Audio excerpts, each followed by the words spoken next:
የጥራት መንደር በዓመት ከ5.2 ሚሊዮን ቶን በላይ የገቢና ወጪ ንግድ ምርቶችን ጥራት የማረጋገጥ አስተማማኝ አቅም መፍጠሩን የንግድና ቀጠናዊ ትስስር ሚኒስቴር ካሳሁን ጎፌ ገለጹ።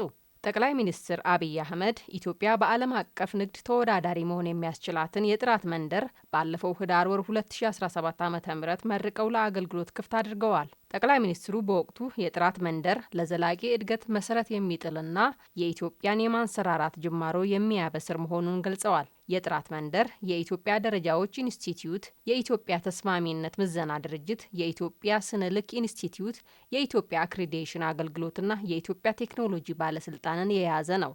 የንግድና ቀጠናዊ ትስስር ሚኒስቴር ዶክተር ካሳሁን ጎፌ ኢትዮጵያ ከማምረት የሚነሳ የገቢና ወጪ ንግድ እድገትን ለማረጋገጥ በአፍሪካ ግዙፉን የጥራት መንደር መገንባቷን አንስተዋል። የጥራት መንደር ዓለም ከደረሰበት ደረጃ ጋር የሚሄዱ ዘመናዊ የፍተሻ ላቦራቶሪዎች የተገጠሙለት መሆኑንም ገልጸዋል። የጥራት መንደር በዓመት ከ3.8 ሚሊዮን ቶን በላይ ገቢና ለ1.4 ሚሊዮን ቶን የወጪ ንግድ ምርቶች ዓለም አቀፍ ደረጃውን የጠበቀ ፍተሻ የማድረግ አስተማማኝ አቅም መፍጠሩንም ገልጸዋል።